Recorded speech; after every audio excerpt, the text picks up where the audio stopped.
بسم الله الرحمن الرحيم. ده ال second part of the myometrial masses, mainly imaging of fibroids and other lesions mimicking fibroids. In the first part of the lecture, we have gone through the different appearance of the ordinary fibroid and the degenerated fibroid, and those of high suspicious appearance like cellular fibroids, and how to differentiate between leiomyosarcoma and fibroid. I think after this lecture, you must be a lion, not a cat, and start to see the cases. This case, she's a female patient here. This is the sagittal T2. What we see here, we see multiple variable sized fibroids. You see here multiple variable sized small fibroids, mostly interstitial in location, of different Figo classification. This is just indenting, just touching the endometrium. And this one also. And this is a small subserous one.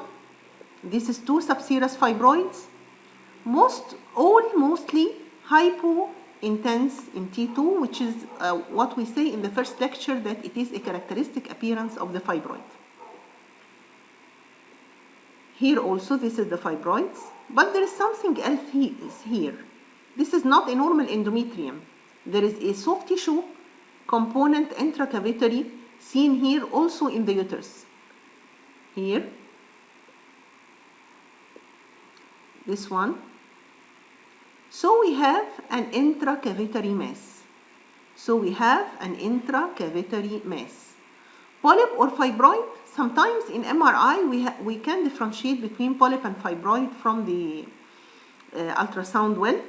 From MRI, if it is intracavitary and there is some sort of degeneration, it may be slightly bright signal in T2 here, أو iso-intense في T2.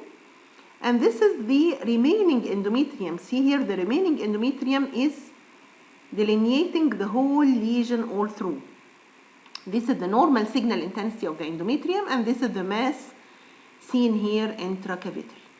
So we have here intracavitary mass, and this intracavitary mass take faint enhancement in the post-contrast stud, and this may be due to degeneration also, as we have other fibroid here with faint enhancement.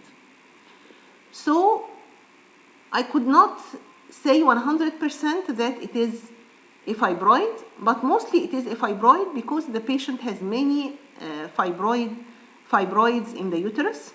So more to be a fibroid rather than a polyp, since the patient age is 53. She's rather old. I think she was perimenopausal, not postmenopausal. Here is the faint enhancement, and this is another fibroid, faintly enhancing also. This is the lesion. So we can report that it is intracavitary fibroid, but still we have to give, it is not totally we cannot guarantee that it's 100% fibroid. So we can say that it is intracavitary fibroid uterus with intracavitary mass, likely fibroid with degeneration. If this is fibroid, this is mostly degenerated fibroid. For further assessment, usually we can remove this fibroid by hysteroscope and do pathology for it. This is another case. She has done CT, and then the CT shows a cystic lesion, pelvic abdominal, inclined to the right adnexal region. But when you go through the cuts, you find that here it is inseparable from the uterus.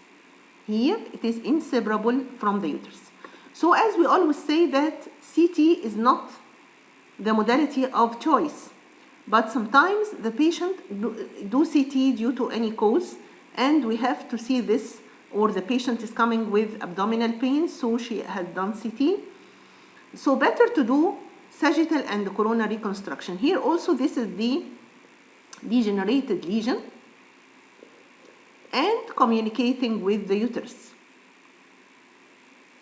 Here is the coronal reconstruction showing the uterus, and this is the claw sign that we have said about. This is the claw sign where the myometrial tissue clawing around this lesion. And here also in the sagittal reconstruction, we saw the uterus and with this degenerated fibroid above. So this is a subserous degenerated fibroid. Here also the claw sign appears. So this is a degenerated fibroid. Subserous degenerated fibroid, CT is not the modality of choice, but we can try to reach diagnosis. This is another case. This is the uterus. Where is this lesion coming from? This is a mass intracavitary distending the cervical canal, and it is coming up from the upper uterine corpus, from the upper cavity. So it is not a cervical mass. It is an intracavitary prolapsing mass, prolapsing through the cervix. This is the anterior lip of the cervix, and this is the posterior lip. So it does not arise from the cervix. It is arising by a pedicle from the uterine cavity. Okay, what is the signal intensity of this lesion? It is iso-intense to the myometrium. Iso-intense to the myometrium. So it resembles a fibroid, but it is a pedunculated intracavitary fibroid. And here is the enhancement. It takes enhancement also similar to the myometrium. Here it is enhancing similar to the myometrium. So this is a pedunculated prolapsed fibroid. And this is the intracavitary fibroid. It may prolapse through the cervix. Apparently it appears as a mass coming from the cervix, but it is coming from the uterus up. So we have to try to see the origin in different sequences of the examination. And this is a pregnant female, 34 weeks, and presenting with painful epigastric mass. Here is the pregnant female with painful epigastric mass. This is the ultrasound examination. Here we see a mass with peripheral solid parts and central areas of breaking down. And this is the uterus with the placenta. And this is the claw sign. So it is arising from the uterus. It's not adnexal. It was reported at first time as adnexal lesion. If it is adnexal, you should thought of malignant lesion. And here is the Doppler. There is no vascularity, but the vascularity, this is the bridging sign we see in MRI. The vascularity is coming from the uterus. And this is the MRI appearance of the lesion. This is the fetus with the placenta fundum. And this is the fibroid, degenerated fibroid in the upper part. So this is a degenerated fibroid. And this is again the peak sign seen with ovarian masses, the claw sign seen with uterine masses, and the bridging vascular sign to be sure that this mass is related to the uterus. So this is the operative, and this is the degenerated myoma, and this is the pregnant uterus.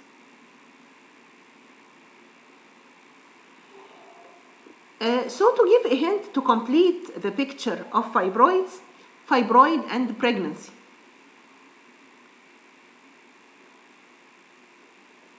We say that just as fibroids can affect pregnancy, pregnancy can affect fibroids. It is thought that fibroids grow during the pregnancy because of higher level of estrogen. They can increase in size from 15 to 20% of patients. Another effect of pregnancy on fibroids is something called red degeneration in a fibroid. And this is when a fibroid blood supply is cut off, causing it to turn red and die. And it usually occurs in the middle weeks of pregnancy. Red degeneration can cause intense abdominal pain, and it is one of the causes of intense abdominal pain with pregnancy and contractions, which could lead to early labor or miscarriage. Fibroids are associated with some possible complications, mainly pain, as we have just said, due to red degeneration may occur in large fibroids. When the blood supply is insufficient to support the growth of the fibroids, torsion of a pedunculated fibroid, يبقى either red degeneration or torsion. And secondary infection of a necrotic fibroid. يبقى في 3 possible causes of pain with fibroid with pregnancy. Either due to red degeneration or torsion of a pedunculated fibroid or secondary infection of a necrotic fibroid. It also may cause malpresentation. If the fibroid is lower down, sometimes we find the fetus transverse lie. Rarely it can cause obstructed labor or postpartum hemorrhage. Recurrent abortion may be associated with submucous fibroids that cause distortion of the uterine cavity. Rarely fibroids may be associated with polycythemia, and very rare to undertaken surgical treatment during pregnancy. However, sometimes there is an exception if we have a case of fibroid torsion and there may be secondary infection or secondary necrosis can occur, so it must be removed. And this is the different types of degeneration we have said in the first part of the lecture. Hyaline degeneration, the most common observed in fibroids, where the fibrous and muscle tissue replaced by hyaline tissue. Cystic degeneration usually occur after menopause due to liquefaction of the hyaline tissue. Red degeneration, acute degenerative process by hemorrhage into the tumor, affect half of all fibroids during pregnancy. Fatty degeneration, which is the lipoleiomyoma, which have seen in the first part of the lecture. Calcifications particularly occur after menopause, and in advanced cases, the whole tumor may be calcified, and we term it the womb stone. Atrophy occur after menopause, but large tumors may show only reduction in size. And then sarcomatous change rarely occurs, and the studies reveals that the incidence of uterine sarcoma is only 0.2% in patients removed as fibroid. And sometimes they say that it may be sarcomatous from the start. So, to be sure that during pregnancy, we must, in the early pregnancy weeks, to see if there is fibroids or not. We have here multiple subserous fibroids seen in this case, because when pain occurs, you should think of red degeneration or torsion if there is pedunculated myoma. يبقى check for the presence of uterine or adnexal masses in early pregnancy.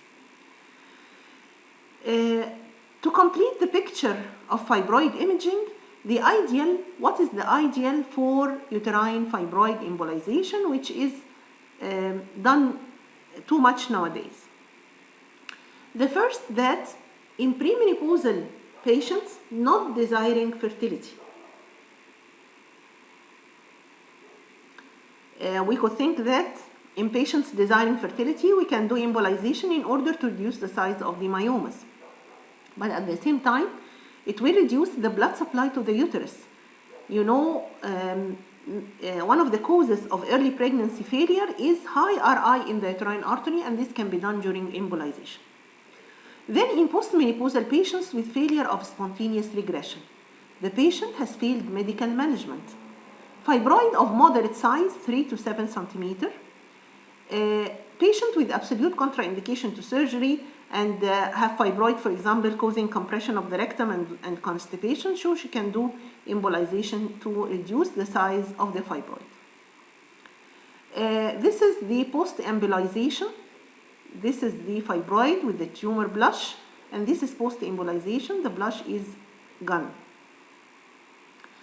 What is the role of MRI in pre- and post-embolization of uterine fibroids? MRI has an important role in the evaluation of uterine artery embolization success through the uterine and dominant fibroid volume reduction and lack of enhancement.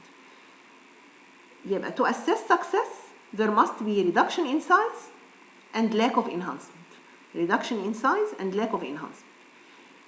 Number 2, evaluation of the outcome and complications, including fibroid regrowth, fibroid change size, myometrial, and uterine necrosis, the complications that could occur. So the role of MRI, 2 things. First, evaluation of the success of the procedure and evaluation of the outcome and complications.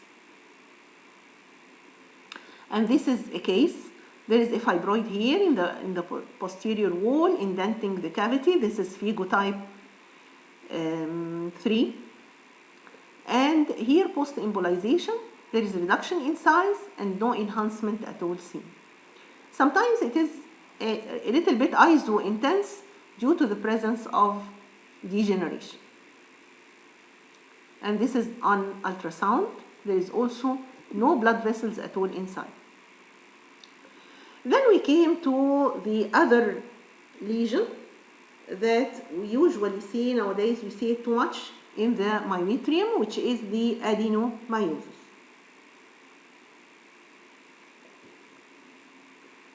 The adenomyosis is implantation of the endometrium in the uterine wall. Implantation of the endometrium in the uterine wall. First, the gland enter and there is subendometrial cysts. This we term it subendometrial cysts. And then when these cysts migrate to the myometrium, they become as a chocolate cyst inside the myometrium that we see bright spots here throughout the myometrium or cystic changes in the ultrasound. It may be diffuse and it may be focal. Here is also on gross picture of pathology. This is the subendometrial cysts. First, when it enters from the endometrium, and then it becomes separate within the myometrium. During menstruation, the blood is entrapped inside the myometrium and the myometrium is hypertrophied and the uterus is enlarged. Adenomyosis is defined as the presence of ectopic endometrium within the myometrium. MRI is an accurate tool for the diagnosis of adenomyosis and associated conditions. Adenomyosis may be diffuse or focal, as in this case. This is the indented endometrial gland first, and then subendometrial cysts, and then cysts within the myometrium all through. This case is very similar to the case I put on the group yesterday, that it was a focal adenomyosis by ultrasound. The most established MRI findings is thickened junctional zone, thickening of the junctional zone exceeding 12 millimeter, or high signal intensity myometrial foci throughout the T2 signal, and sometimes also in the T1 it appears bright when during menstruation.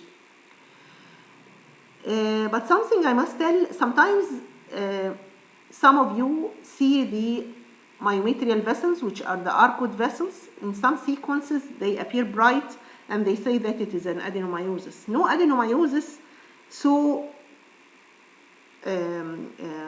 arranged in a uniform pattern like that. It is haphazard distribution, as we see in this case. This is another case. This is the subendometrial cysts, and this is the thickened junctional zone. So this is also diffuse adenomyosis. There is pitfalls in the diagnosis of adenomyosis. The thickness of the junctional zone is a hormone-dependent feature, changes according to the menstrual cycle. The uterus during menstruation may demonstrate marked thickening of the junctional zone, mimicking adenomyosis. So preferably, MRI studies for adenomyosis should be performed in the late proliferative phase, avoiding the menstrual phase. Also, the junctional zone may not be measurable in 30% of cases of the postmenopausal uterus. In the postmenopausal uterus, mostly there is lack of the zonal differentiation. In the postmenopause, you can't differentiate between the different zones of the uterus, like the endometrium, junctional zone, and myometrium. Sometimes it is all the same. Or in women, we're using contraceptive drugs. There is also edema of the uterus and lowering the MRI sensitivity for the diagnosis, so take care from these entities. Also, if there is transient uterine contraction, may be mimicking focal adenomyosis. Transient uterine contraction appear as T2 hypointense band perpendicular to the junctional zone, or focal thickening of the junctional zone. And when you repeat the exam, you'll find it's gone. And also correlate with the clinical history of the patient. Usually, the patient has nothing. Adenomyoma or adenomyotic polyp. An adenomyoma or focal adenomyosis represent localized confluence of adenomyotic glands constituting a mass-like appearance of adenomyosis, and it appears as intramyometrial mass, and this will be misleading for fibroid. But note here, it has ill-defined outline. It has ill-defined outline. The bright spots are only small bright spots within not like the bizarre shaped appearance of the degenerated fibroids. Occasionally, an adenomyoma bulges the endometrium, representing submucosal adenomyoma. So sometimes it is interstitial and sometimes it appears as if it is submucosal in appearance. We have the uterine sarcomas. We have said about the appearance of leiomyosarcoma before, but we have also other sarcomas coming from the uterus, like endometrial sarcoma tumor, endometrial stromal nodule, or mixed epithelial mesenchymal tumors like adenosarcoma, carcinosarcoma. Usually think of sarcoma if you find a large fleshy mass, not considering the anatomy. So think of sarcoma rather than carcinoma. Okay, then you are ready for cases, and this is our first case.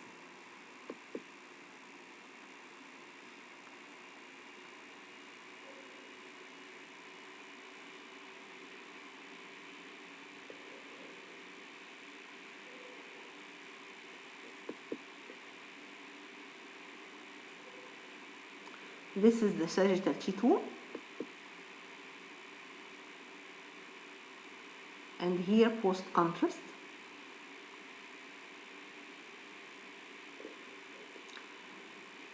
Okay, what we have seen here, multiple variable sized myomas scattered all through the myometrium.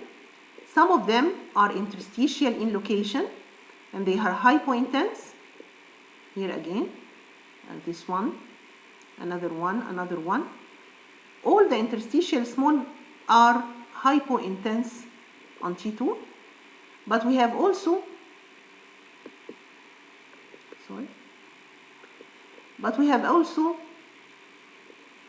other two subserous myomas that appear heterogeneously isointense with cystic changes inside. So this is types of degeneration. Maybe this is hyaline degeneration, as we say before, or myxoid degeneration. And then we have this intracavitary lesion.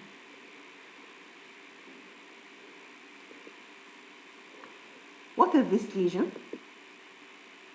When we find intracavitary complex mass, cystic and solid like that, first see the age of the patient. She's young. She's in the childbearing age. When you find her in the childbearing age, first to ask about pregnancy. She's pregnant or not, because we will enter in the differential diagnosis of gestational trophoblastic disease, retained products of conception. So we have to first to exclude pregnancy. If we excluded pregnancy and we find other criteria that give us a hint to the diagnosis that the patient has multiple fibroids. So this is also maybe a degenerated fibroid. This is a degenerated fibroid, complex areas, heterogeneous in appearance. So this is a degenerated submucous fibroid. Some of you will say why it is not leiomyosarcoma, for example. We have to see conventional and functional MR, see the dynamic study of the MR imaging, clinical history of the patient. This is first discovered or it is discovered from a long time and she has multiple fibroids and she knows. So this is a degenerated fibroid rather than leiomyosarcoma. Again, it is well defined. We said that the leiomyosarcoma is mostly ill-defined and usually infiltrating the surroundings, but this is not infiltrating, it is a well-defined mass. So this is more with degenerated leiomyoma. Here is the coronal also. Axial. T1 showing hemorrhagic component. It is red degeneration in a fibroid. Hemorrhagic component, so this is red degeneration in a fibroid.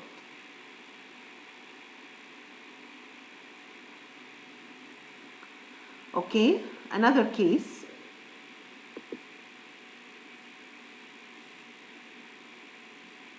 This is a simple case.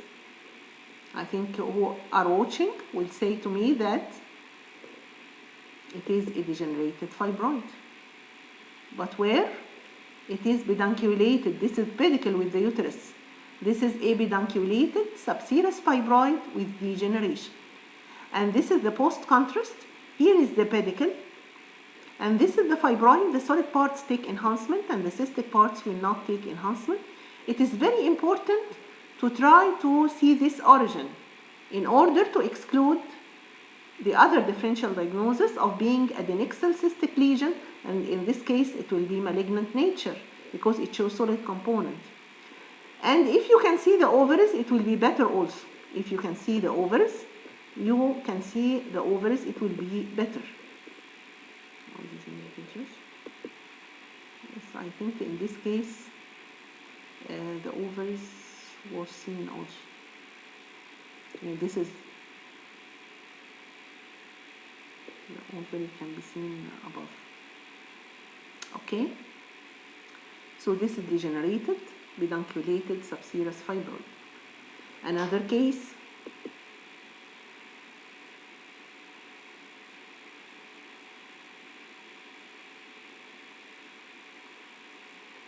you have both pathologies here. We have fundal posterior wall degenerated fibroid with areas of degeneration, cystic areas and solid areas. And this is the ovary here, you can see. And then in the uterus, we have thickened junctional zone, subendometrial cysts, so we have also adenomyosis. Usually they can be seen in combination, adenomyosis and fibroids, because both are a cause of infertility, fibroids and adenomyosis. So this is diffuse adenomyosis and posterior wall subserous fibroid. This is the uterus, and this is a subserous fibroid, and this is the uterus here.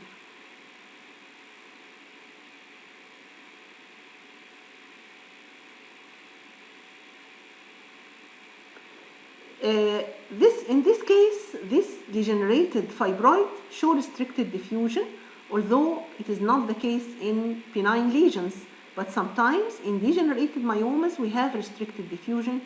So in the tumor restriction, you have to look on the other criteria of the conventional MRI to see that it is malignant or not.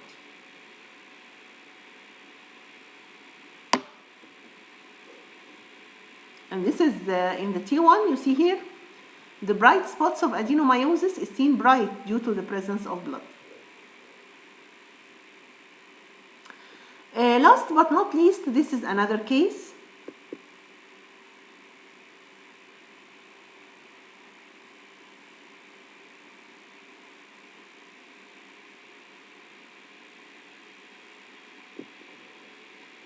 Again, this is the post-contrast.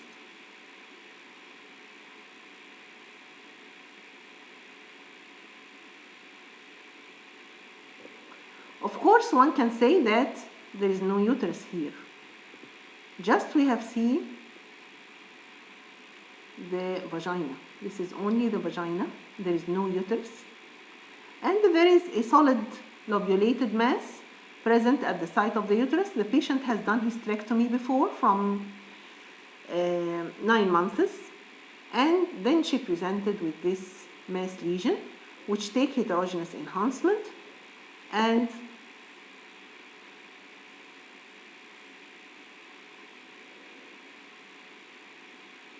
there is ascites, and there is an adnexal cystic lesion. This is the mass, and the mass has an upward extension. Of course, in this case, in very small period, to develop this large mass, we should think that it is leiomyosarcoma recurrence. Mostly one of the fibroids was malignant, and the residual part was left, and this is the mass on top, and there is restricted diffusion here, bright on diffusion and low in the ADC map. And this is the dynamic curve showing rapid rise and wash out. So all criteria is with malignant lesions. Here, this is the Doppler Second look ultrasound sometimes is very important if we want to see more details after the MRI.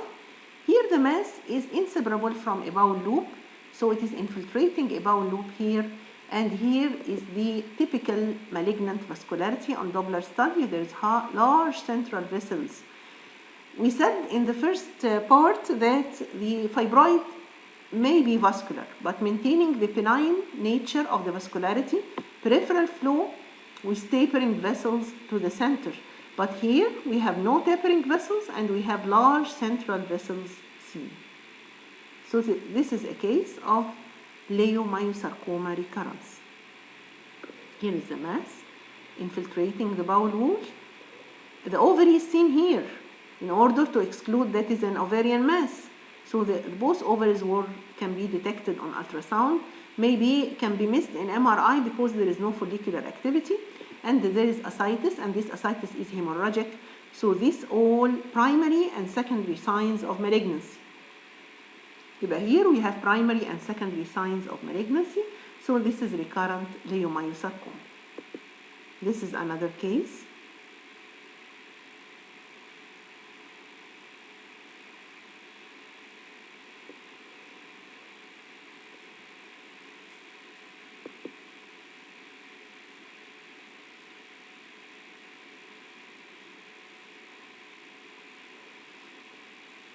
Okay, what we see here,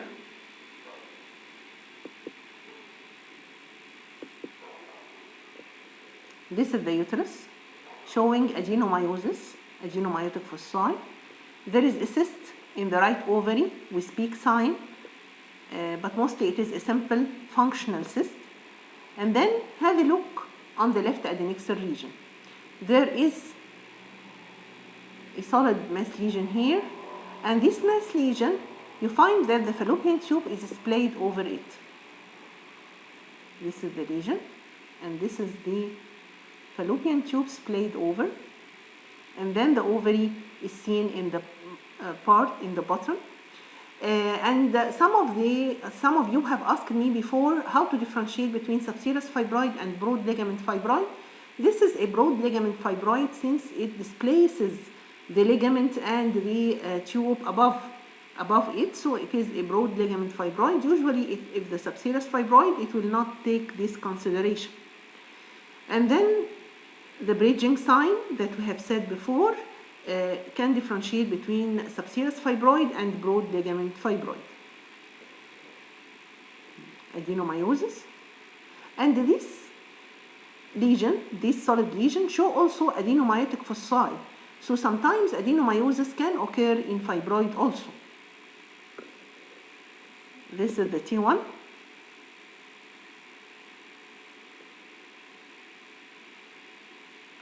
Note here the adenomyotic foci show blood signal, and there is a small endometrioma on the other ovary together with the ovarian cyst present.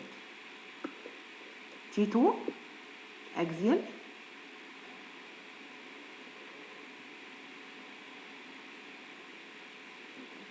This is the ovary seen lower down. Now here is the ovary. This is the left ovary. It is inseparable from the lesion, but there is no peak sign. It's just attached to it. And this is due that the endometriosis usually causes pelvic adhesions. So there is pelvic adhesions adhering the ovary to this broad ligament fibroid, and this is the fallopian tube splayed over it. Okay. And this is the left ovary in a larger image. This is the cyst that is simple cyst present. So this is left adnexal mass, broad ligament or subserous fibroid, but I am more with broad ligament fibroid with foci of adenomyosis, while uterus نفسه فيه adenomyosis. Thank you for listening, and I hope that you can benefit from this lecture.